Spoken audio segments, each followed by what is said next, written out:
Evangelho de Mateus, capítulo 7, no versículo 12. Diz assim a palavra do Senhor. Portanto, tudo o que vós quereis que os homens vos façam, fazei-lho também vós, porque esta é a lei e os profetas. Em algumas traduções está escrito assim: façam aos outros o que querem que eles façam a você. Façam aos outros o que querem que eles façam a você, pois isso é o que querem dizer a lei de Moisés e os ensinamentos dos profetas. Aqui, Jesus resume o que as escrituras hebraicas ensinam a respeito de como devo tratar o próximo, os outros. O Evangelho realmente é representado pela porta estreita. Embora a maioria, muitos, ainda que não admitam, vivem o Evangelho como se ele fosse a porta larga, o caminho largo, ainda que não admitam. Vivem o Evangelho como se ele fosse a porta larga, o caminho largo. E lamento vos afirmar e reafirmar quantas vezes se fizer necessário. Lamento vos afirmar que o Evangelho, sim, é uma porta estreita, um caminho estreito, estreitíssimo, eu diria. Deveríamos ler, reler, meditar, internalizar o que está dito aqui no Evangelho de Mateus, capítulo 7, versículo 12. Até que esse conceito se instale em cada um de nós de forma totalmente permanente e prática. Pois esse é verdadeiramente um resumo da lei e dos profetas, sobretudo no que concerne a como devo tratar, proceder com o meu próximo. E esse conceito expresso no Evangelho de Mateus, capítulo 7, versículo 12, precisa ser encarnado. Encarnação, essa é a palavra. Esse conceito precisa ser encarnado. Como o Evangelho, por um todo, precisa ser verdadeiramente encarnado. Pois, na minha opinião, esse conceito expresso, sou redundante, no Evangelho de Mateus, capítulo 7, versículo 12, na minha opinião, esse conceito é um dos principais pilares, fundamentos do Evangelho. Um dos principais pilares, um dos principais fundamentos do Evangelho, e quase tudo, ou muita coisa, se você preferir, no Evangelho depende de você encarnar ou não esse conceito, essa verdade. O Evangelho definitivamente não é coisa de menino. O Evangelho não é para meninos. E como é difícil, eu reconheço, como é difícil encarnar esse conceito, encarnar essa verdade, como é estreita a porta. não é figura de linguagem. A porta é verdadeiramente estreita. Vos recomendo, tire um tempo para você. Tire um tempo para você, fique sozinho, só você e esse versículo. Nada mais, só você e esse versículo. E imagine, somente imagine como seria o mundo se somente esse, só esse, se somente esse conceito fosse encarnado. Imagine como seria o mundo se esse conceito, e somente esse conceito, fosse encarnado. Que de blá blá blá, o mundo está cheio. O mundo está maravilhoso. De blá blá blá, o mundo está cheio.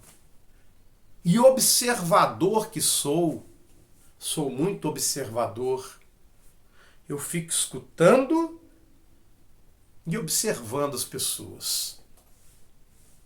Observo muitas pessoas, escuto muitas pessoas. E o que mais ouço por aí são pessoas dizendo, abre aspas, sou muito bom, sou uma excelente pessoa. Isso por si só me soa patético. Acho patético. O próprio Jesus diz que aqui não há ninguém bom. Bom é somente Deus. Quem é bom aqui nesse planeta? Não há ninguém bom aqui, somente Deus é bom. Mas ouço muitas pessoas dizerem, eu sou bom, sou muito bom, sou uma excelente pessoa, mas veja bem, não mexa comigo, porque se mexer comigo eu viro bicho. Eu viro bicho. Sou muito bom, sou uma excelente pessoa, mas não mexa comigo, porque senão eu viro bicho.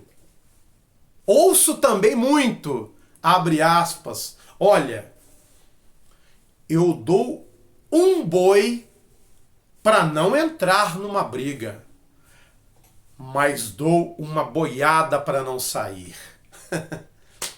É patético demais. Eu sou uma excelente pessoa, sou trabalhador, sou honesto, sou uma ótima pessoa. Dou um boi para não sair de uma briga, mas dou um boi para não entrar numa briga. Melhor dizendo, dou um boi para não entrar numa briga, mas dou uma boiada para não sair. Coisas desse tipo ouço toda hora. Opa! Bateu, levou. Aqui é assim. Sou muito bom, mas bateu, levou. Do jeito que bater, vai levar.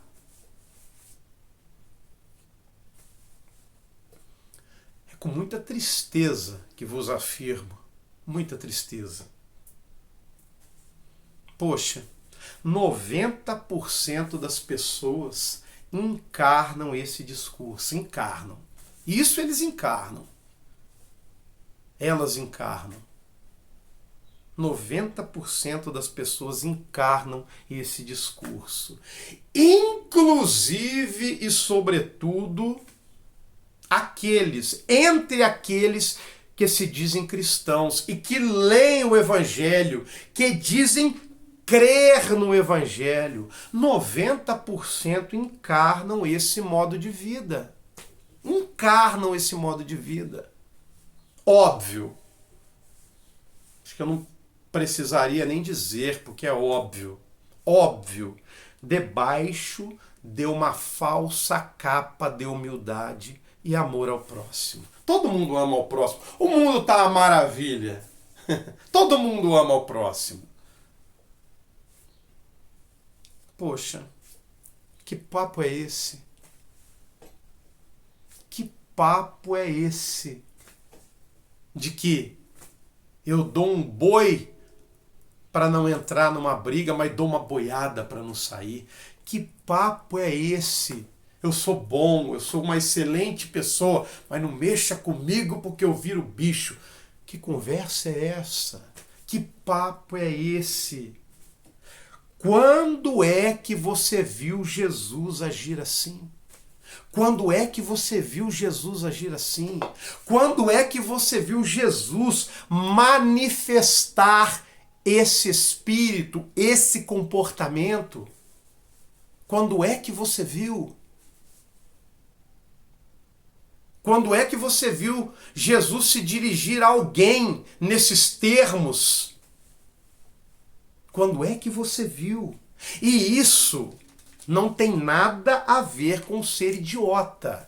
Não confunda as coisas. Isso não tem nada a ver com ser idiota.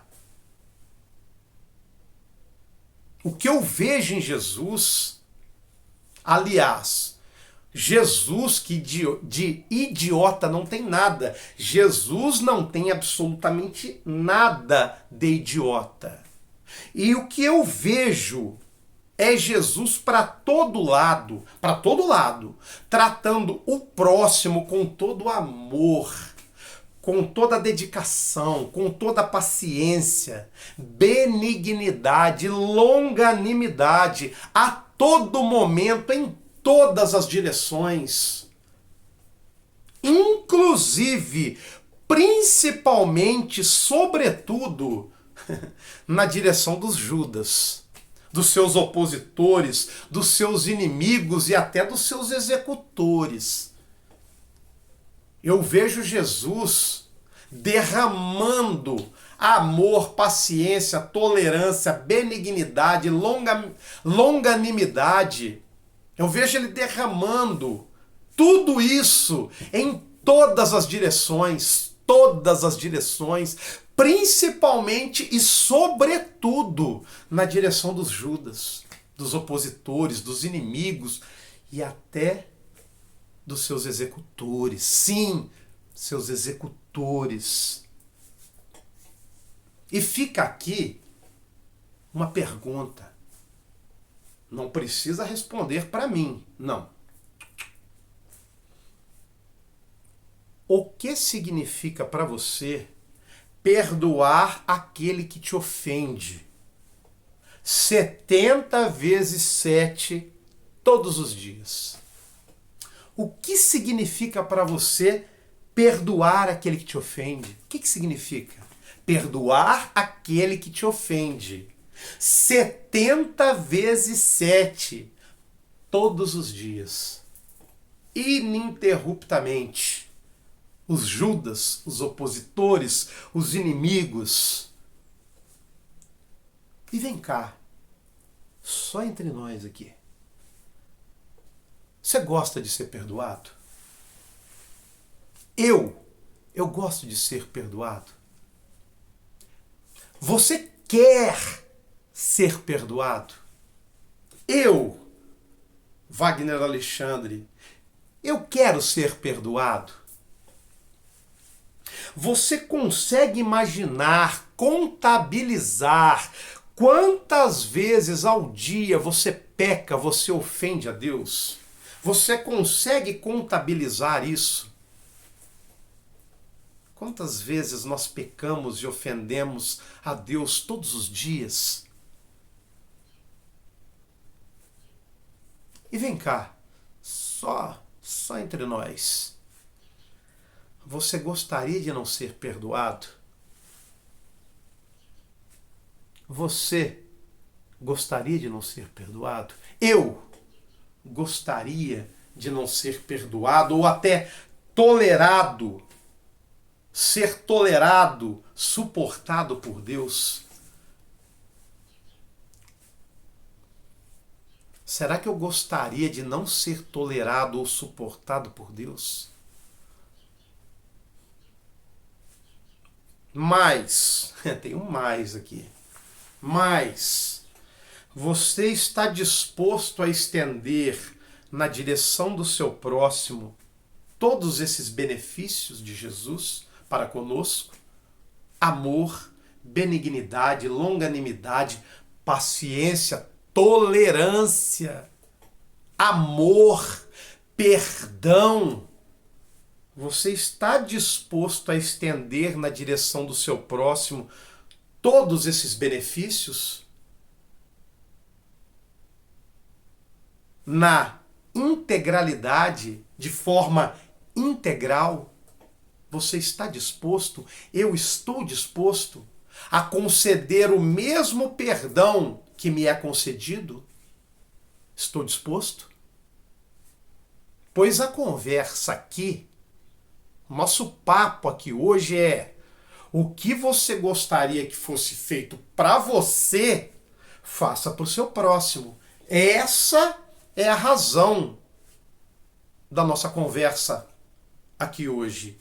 O que você gostaria que fosse feito para você, faça para o seu próximo. Em todas as direções. Absolutamente em todas as direções.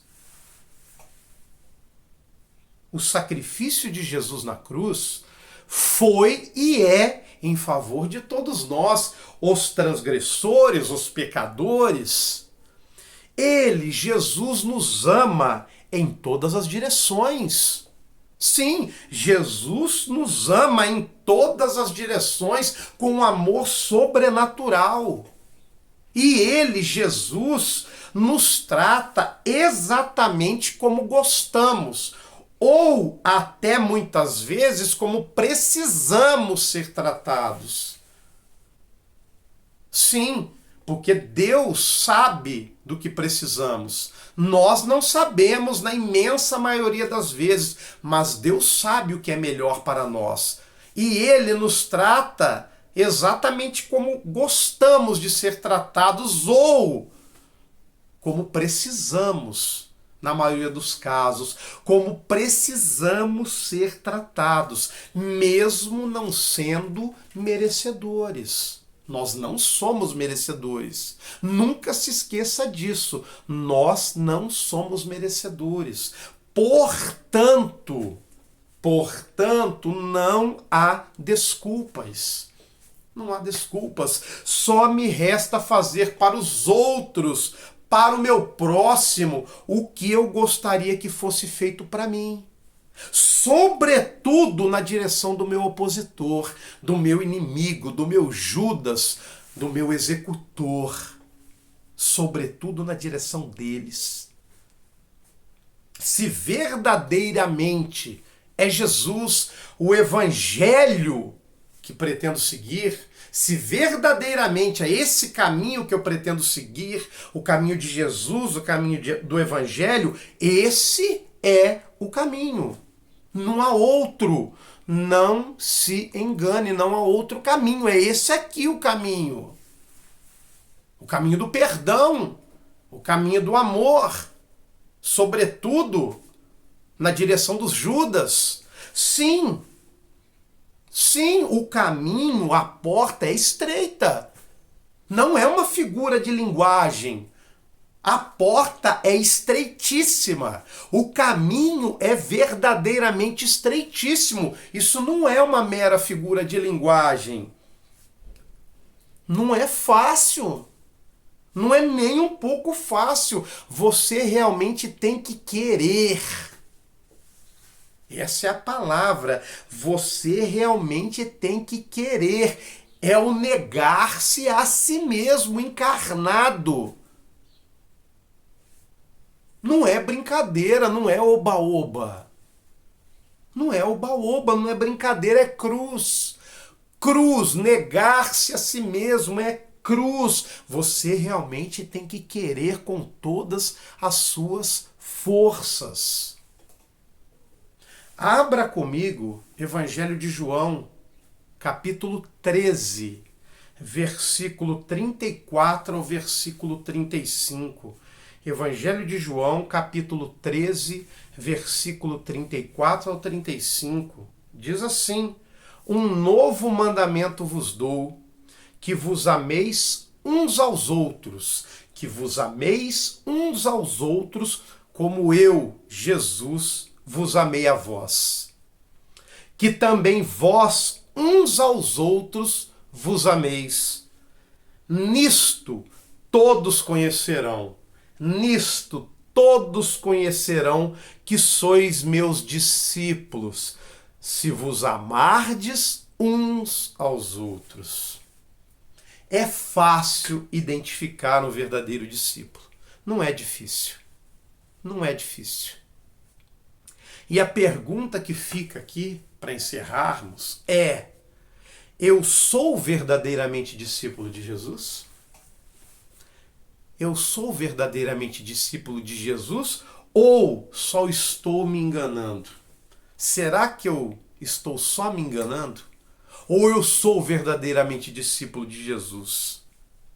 Se é na estrada do Evangelho que quero andar, esses dois trechos que acabamos de ler têm de ser encarnados. Se é nessa estrada, se é no Evangelho que eu quero estar e andar, esses dois trechos que acabamos de ler, eles têm de ser verdadeiramente encarnados por nós. Caso contrário, estarei apenas me enganando. Me perdoe a sinceridade. Eu estarei apenas me enganando se eu não encarnar esses conceitos. A porta é estreita, o caminho é estreito, não é figura de linguagem. A porta é estreitíssima, o caminho é estreitíssimo. E Deus escolheu ser amado no próximo. Sim, sim e sim e sim. Deus escolheu ser amado no próximo. Deus escolheu ser amado no próximo. E amor, lamento vos informar, amor não é buscar tão somente aquilo que te faz feliz. Isso não é amor. Amor não é buscar tão somente aquilo que te faz feliz. Amor é buscar aquilo que faz o outro feliz. É chocante, né? Amor é buscar aquilo que faz o outro feliz. Amor é entrega, amor é sacrifício, amor é vetor apontado para fora. Vetor apontado para fora. E quem vive centrado em si mesmo não ama ninguém e nem nunca conheceu amor. Eu vou até repetir: quem vive centrado em si mesmo não ama ninguém e nunca conheceu amor. O que muitos chamam de amor nada mais é do que egoísmo. Um nome bonito.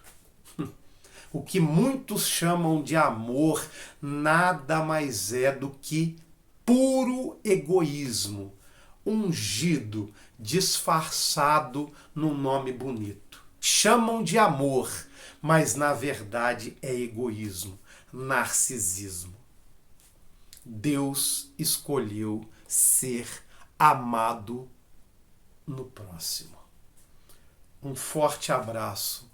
Que Deus os abençoe, no nome de Jesus.